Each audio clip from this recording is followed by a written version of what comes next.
देश में कमाई के मामले में बहुत ज्यादा असमानता है। ये बात आप लगातार इस देश में सुनते होंगे। गरीब लगातार गरीब हो रहा है और अमीर लगातार अमीर हो रहा है।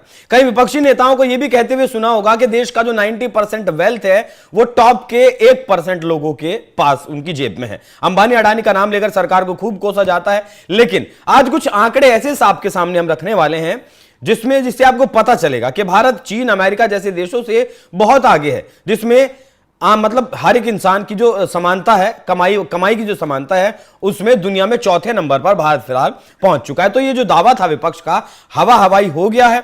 विस्तार से समझेंगे इसे, क्या कुछ पूरी कहानी है, क्या फर्क पड़ता है एक आम आदमी की आय का, कितना ये इंडेक्स क्या बताता है। मेरे साथ मौजूद है हमारे वरिष्ठ सहयोगी पंकज प्रसून। सर बहुत बहुत स्वागत आपका। ये जो रिपोर्ट आपने मुझे भेजी, ये दर्शकों को भी हम दिखा रहे हैं कि चौथे नंबर पर भारत है, उसके बाद अमेरिका और चीन आते हैं। क्या कहानी है ये, क्या इसका मतलब बेस कहां से है, कैसे शुरुआत होती है? कहानी ये है कि वर्ल्ड बैंक हर साल गिनी इंडेक्स जारी करता है।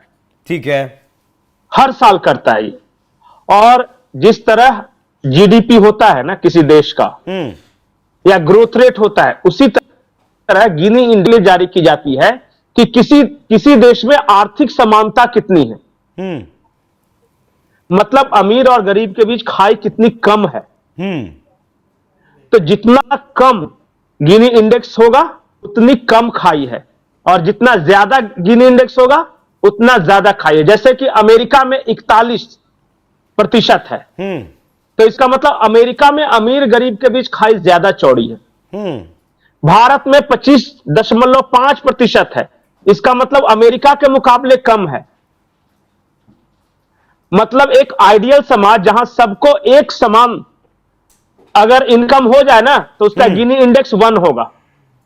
समान इनकम हो जाए तो 1 होगा, 0 अगर मान लिया कि नहीं, अगर 1 से शुरू होता है, वो 0 नहीं वहां पे मापा जाता। तो वहां यह है कि अगर सारा देश का आदमी 1,000 रुपए महीने कमा रहा है, अमीर हर कोई, तब वो 1 से शुरू होता है वो गिनी इंडेक्स। लेकिन ऐसा संभव नहीं है ना सर? नहीं है ना, मतलब वो एक मापक है कि यहां से शुरू करेंगे, और उसके बाद बढ़ता जाता है, तो आय में फर्क बढ़ता जाता है। और बड़ा इंटरेस्टिंग है। क्या? जीरो मतलब उसमें जीरो मतलब किसी की इनकम ही नहीं है, पर ऐसा तो होगा नहीं ना, वो तो ऐसे कहने के लिए है ना सिर्फ। अब ये है, उसमें 100 का स्कोर दिया गया है, और वो ये कहता है कि पैसा संसाधन लोगों में कैसे बंट रहे हैं। इसके लिए ये तो गिनी इंडेक्स हो गया। अब भारत के बारे में बड़ी इंटरेस्टिंग बात बोली गई है। क्या? इसी वर्ल्ड बैंक ने यह कहा था कि 10 साल पहले, मतलब पिछले दशक में, भारत में एक्सट्रीम पॉवर्टी के नीचे थे 16.1% लोग, 16.1%। 10 साल पहले। आज सिर्फ 2.2% लोग ही एक्सट्रीम पॉवर्टी लाइन के नीचे हैं, वर्ल्ड बैंक की रिपोर्ट। ठीक है, मैं ये कह रहा हूं कि वर्ल्ड बैंक की रिपोर्ट कहती है कि भारत में गरीबी रेखा से नीचे रहने वाले लोग अब सिर्फ 2.2% बचे हैं। मतलब कि हर 100 में सिर्फ 2 आदमी ऐसा है जो कि गरीबी रेखा से नीचे, एक्सट्रीम पॉवर्टी जिसको बोल रहे हैं। इसका मतलब यह हुआ कि सरकार ने जो योजनाएं चलाई है, समाज के सबसे निचले पंक्ति के व्यक्ति को उसका लाभ मिल रहा है। तो यह तो गिनी इंडेक्स हो गया कि कैसे आर्थिक समानता के लिए।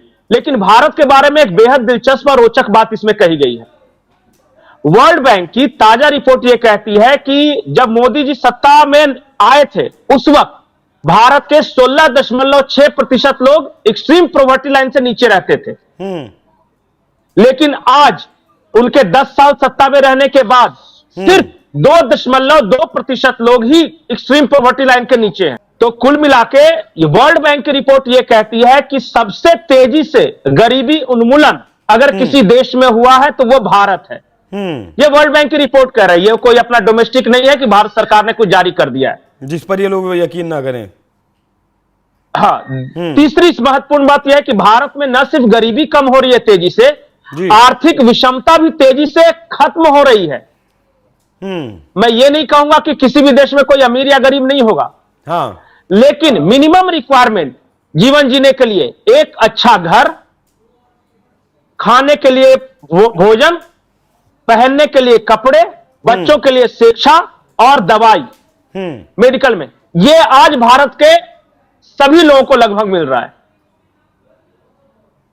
ये परिवर्तन हुआ है। आपको पता नहीं है कि शायद जो रूरल पॉवर्टी है, जिसको ग्रामीण गरीबी कहते हैं, उसका अब तक का सबसे तेजी से उन्मूलन हुआ है इसी 10 साल में। बिल्कुल। और वर्ल्ड बैंक ने जो 16%, आपने कहा 16%, ये आंकड़ा दिया कि 17.1 करोड़ लोग इस गरीबी से बाहर आए हैं 2025 में। बिल्कुल, 14 से 24 के बीच में। हाँ, 14 से 24 के बीच में 10 साल में। क्योंकि 51 करोड़ लोगों को यहाँ बैंक खातों से जोड़ा गया, 2 करोड़ से ज्यादा लोगों को घर दिया गया, लाखों लोगों को शौचालय दिए गए। इसी तरीके से 17 करोड़ लोग इस गरीबी रेखा से ऊपर आए हैं। जी सर। और मैं इंटरेस्टिंग बात बताता हूं। वर्ल्ड बैंक की रिपोर्ट कहती है कि फाइनेंशियल इंक्लूजन सबसे ज्यादा इस सरकार में हुआ। मतलब इस सरकार में सबसे ज्यादा लोग बैंकिंग सिस्टम से जोड़े गए हैं। गरीबी उन्मूलन का पहला शर्त यही है कि लोग बैंकिंग सिस्टम से जुड़े। जब तक आपके फाइनेंशियल सेटअप में लोग आएंगे नहीं, तब तक कैसे काम कीजिएगा। तो ये जनधन योजना जो चलाई ना, जीरो बैलेंस खाता वाला, जनधन योजना, हाँ, वो सबसे ज्यादा लोगों को फाइनेंशियल सिस्टम से जोड़ा है उसने। 51 करोड़ इस देश के लोगों को। सोचिए, लगभग आधी आबादी इस देश के बैंकिंग सिस्टम में थी ही नहीं। वो जोड़ा। दूसरी बात कि अब केंद्र से चला 100 रुपए गरीब जनता के बीच पहुंचते पहुंचते 15 पैसे नहीं होता, माने 1 रुपया 15 पैसे नहीं होता। अब वो 100 चला है तो 100 ही रहेगा। वो अगर 6000 किसानों के खाते में मोदी जी डालेंगे तो 6000 ही पहुंचेगा, 1 रुपया का इधर उधर फर्क नहीं आएगा। ये हुआ है टेक्नोलॉजी से। और 12 करोड़ सबसे ज्यादा डिजिटल सम्मान निधि मिलती है सर।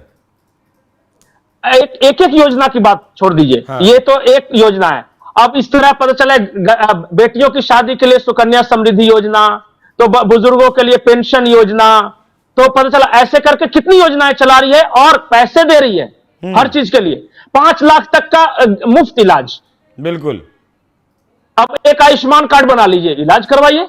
हाँ, 50 करोड़ लोग सबसे ज्यादा गरीबों आयुष्मान कार्ड से जुड़े हैं। सबसे ज्यादा गरीबों को पक्का घर इन्हीं 10 सालों में मिला है, प्रधानमंत्री आवास योजना के तहत। अब जब हर कोई यह सवाल पूछ सकता है कि जब सब इतना 10 साल में इतना हुआ, तो इससे 70 साल में कितना हुआ होगा। बता समझ रहे हैं ना बात। हुआ है। ये तो आप बताइए। देखिए, मैं ये नहीं कह रहा हूं, ये तो मेरी कोई रिपोर्ट नहीं है, किसी भारतीय मीडिया की नहीं है, ये इंटरनेशनली अक्लेम्ड रिपोर्ट है।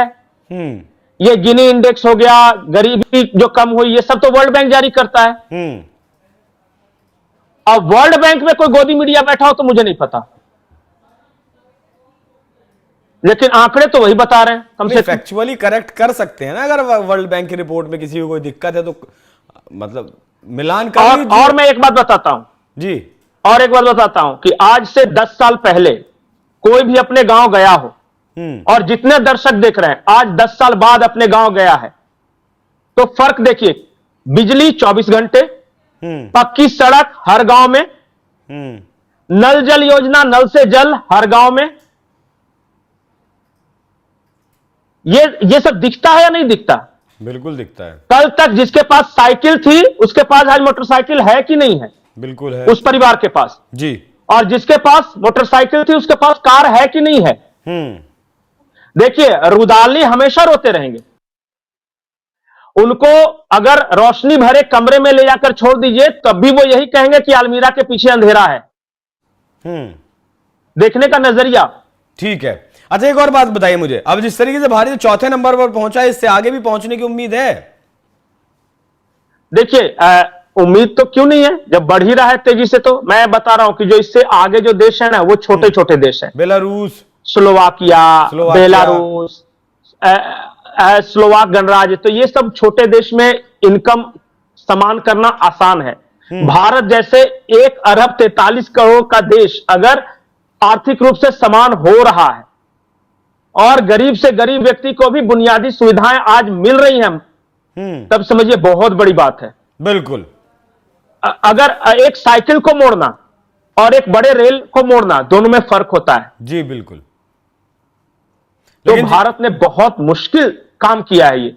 जिन नीतियों के सहारे भारत आगे बढ़ रहा है, उन नीतियों के से यह कहा जा सकता है कि भारत जो देश उससे आगे हैं उन्हें भी पीछे छोड़ने में कामयाब रहेगा।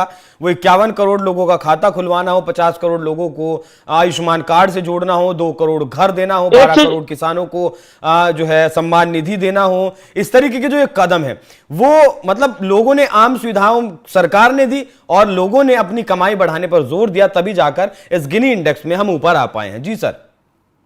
एक चीज 50 करोड़ लोग बैंकिंग सिस्टम में नहीं थे, आज उन्होंने खाता खुलवाया। आज उन 50 करोड़ लोगों में से मैं बता रहा हूं कि 49 करोड़ लोगों के खाते में कुछ ना कुछ पैसे जरूर होंगे।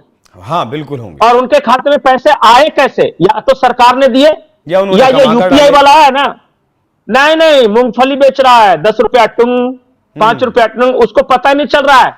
वो तो बेचारा रोज खरीद के आ रहा है। मैं एक सब्जी वाले से बात कर रहा था, उसने कहा कि भैया जो मुझे कैश मिलता है उसका मैं कच्चा माल खरीदता हूं, और ये यूपीआई वाला करता है वो मैं ध्यान नहीं देता हूं, महीने में एक बार जाके चेक करता हूं, मेरे खाते में 70,000 रुपए हैं। बोला कि मेरे खानदान में किसी ने नहीं सोचा था कि बैंक में खाता होगा उसमें 70,000 रुपया होगा।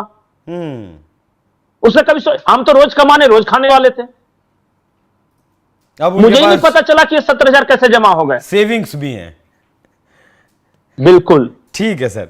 तो जिन नीतियों के सहारे भारत आगे बढ़ रहा है उन नीतियों पर आप लोग क्या सोचते हैं? सर बहुत बहुत धन्यवाद आपका। अपनी राय हमें कमेंट कर जरूर दीजिएगा। नमस्कार।